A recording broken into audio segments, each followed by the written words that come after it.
sit up and like really engage them with some physicality. Listen for their feelings. Ask questions, especially for us guys who some of us are fixers, like 99.9% of us are fixers. I like to ask a question: is there something that you want me to fix? Like, is this something that I need to fix, or am I just listening? Do you want my advice? Definitely do that. Observe their body language and ask for clarifying questions. That really shows that you're listening.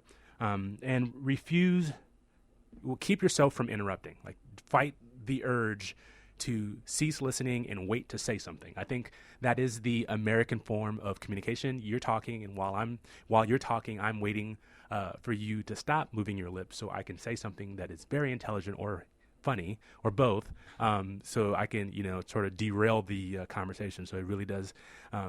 Those are some of the steps I would lend to kind of listening. Yeah, well, on the radio, I have to keep interrupting you, so keep those. No, it's good. Keep that blank space. So other than that, we would go over and intently listen, and you guys would listen to a 10-second pause and hang up on us. But we're not going to do that today. So we'll sympathetically listen after the conversation and after the show. So it's a sympathetic dialogue when two individuals are sharing their experiences and their thoughts and feelings and desires in a friendly and uninterrupted context. Like we said, go over and bite your tongue. It's 17 seconds before we usually interrupt. And I want to ask a question to the audience again. Is this hard for you? Let's bring your thoughts to the table. You can call us at 253-584-1480. Or again, if you hate the phone, you can go to your smartphone and text us on the number 2 basics on Facebook. I know for myself I was challenged for this week, but this is crucial for anyone who speaks this message. It's not just words of affirmation. It's not just words as much as drawing out the person. It's a genuine desire to understand your thoughts, your feelings, and desires. So we can translate that incorrectly, especially for us guys, if your wife speaks this language. So I got a question for you, Bobby. Yeah. What do we do as men? Wait a minute. What do we do? Wow, I wrote this wrong. What do we do, men, so let's say our ladies have a problem. What do we do as men if ladies bring us a problem? Oh, bro, we solve that thing. I mean, we typically don't even wait for the whole problem to be done. We go MacGyver mode once we start hearing, the problem. It's deconstructing the problem and solving the problem because we're dudes and we like fixing stuff and saying, see what I did for you, babe? You came to me with all this hurt and pain, and I turned it around for you. Love me. But that's typically not what we should do, but that's usually what we do. We run to solve the problem and stop listening in most cases. I would agree. Yeah, we typically try to fix it, or we tolerate it, and then we ignore it.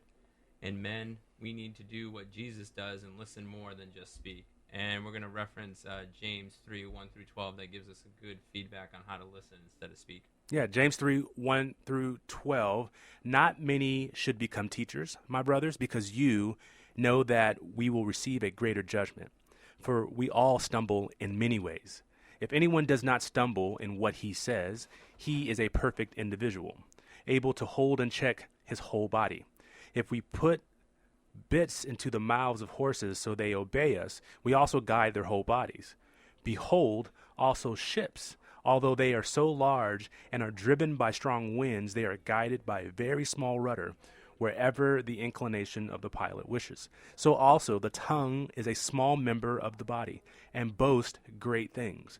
Behold how small a fire sets ablaze how great a forest. And the tongue is a fire, the world of unrighteousness. The tongue is set among our members, defiling the whole body and setting on fire the course of human existence, being set on fire by hell. For every species of animal and birds, of reptiles and sea creatures, is being tamed and has been tamed by the human species. But no human being is able to tame the tongue. It is a restless evil, full of deadly poison. With it we bless the Lord and Father, and with it we curse people who were made in the likeness of God. Man. From the same mouth come blessing and cursing. My brothers, these things ought not to be so. A spring does not pour forth from the same opening fresh and bitter water, does it? A fig is not able, my brothers, to produce olives or grapevine figs. Neither can a saltwater spring produce fresh water. And that's pretty awesome. That's the word of God. So We bars. have to say amen to that one. Yeah. And we want to go over and say, hey, ladies, you can do this too. But again, most of us men, let's be honest, we're the culprit of going over and saying, hey, we're going to shoot up the tongue. We're going to try to fix the problem. We're going to try to do that. And we're not listening for the emotions, the desire, and that connection, especially if the ladies have more of the quality time as their language. Yeah, I think it definitely goes both ways. And you probably talk about this some other time, but just taming the tongue itself and being able to use that to pour out more blessings than we do curses is a challenge within itself. That's right here. That's a very, very burn it down topic, forest. So. Yeah. Let's go over some tips, Bobby, on quality conversation. Let's talk about quality conversations. And don't forget, you can give us a call and talk about some of your tips at 253-584-1480. So quality conversation, we talked about some of this already. Listen without multitasking. If you're busy, just ask if you can reconvene later.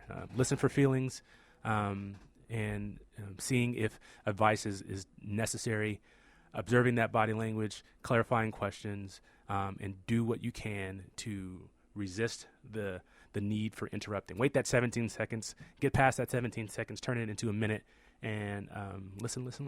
Yes, and then also meditate in James during that time. There you go. Take Boom. that over 43 seconds and meditate on that. Boom. So, in quality time conversation list, we have two types of people. We have a Dead Sea version and a babbling brook, and you can go to Dr. Gary Chapman's book to go more in detail with that. I'm just giving some quick examples of that.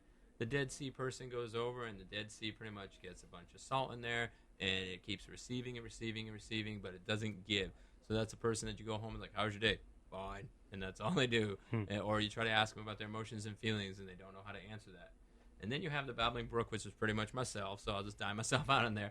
I can go over and share everything under the sun and give so much and like give, but I'm overloading the person. So in dating, we think that's awesome. But when you get 5 years in marriage, one spouse knows all, and then the other doesn't know nothing about the other. Yeah. Because the person just keeps pouring it in, and the person's like, I know that person totally.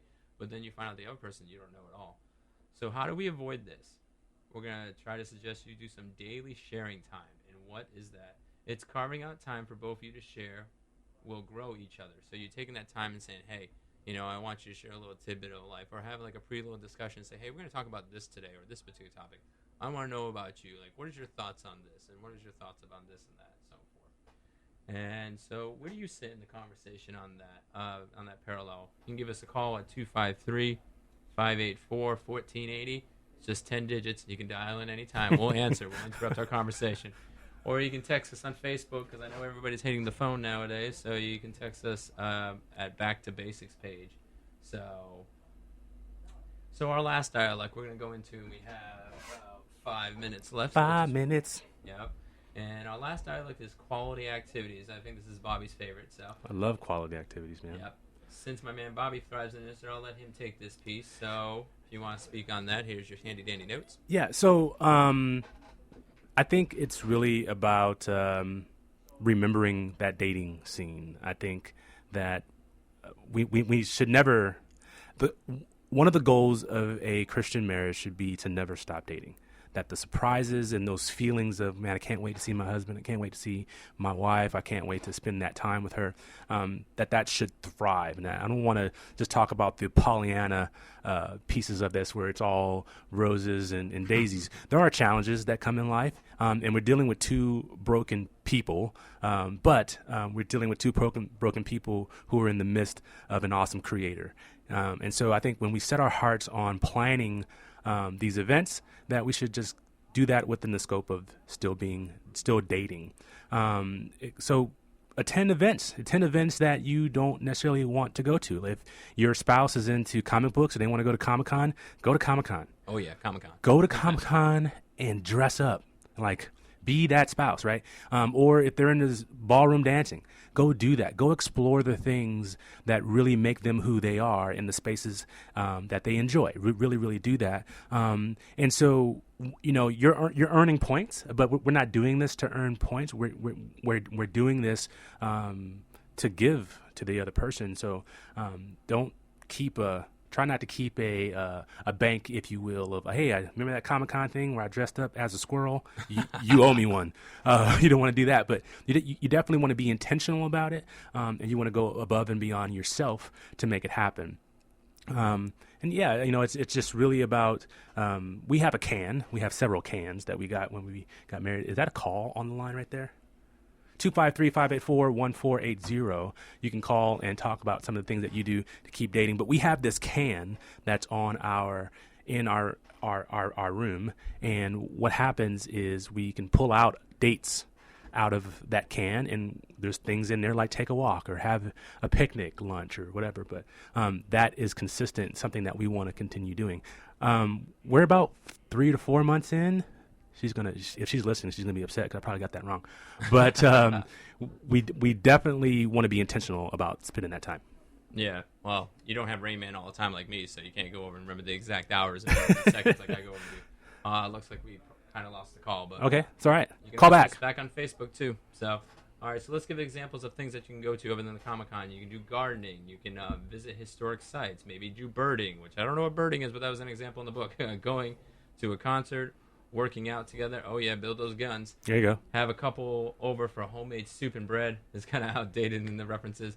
Video games and even Netflix binging. You can get your binge on. So. There's so much good stuff on Netflix. If your spouse wants to sit on the couch with you, there's so much good stuff. Just want to say. I'm more of a Hulu guy, but anyway. Okay. All right. To each his own. So it's not the event, but these essential ingredients that make it a quality event. And we have about 2 minutes left.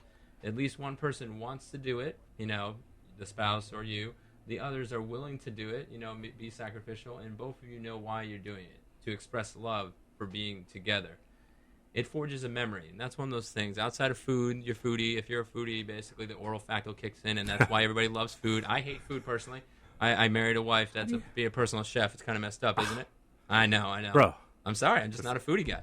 I'm more about the gospel food. I'm not worried about the physical food. All right, Pastor. Yeah, all right. So it forges a memory with the person to build a legacy for your marriage. So it looks like we are about to be out of time, so that's kind of cool. I hope you guys have a great night. Check us out on Facebook and check out our contest if you want to earn some spare change up to $100. So we will see you next week. See you next week. Bobby will be in the seat, and Heather will be back.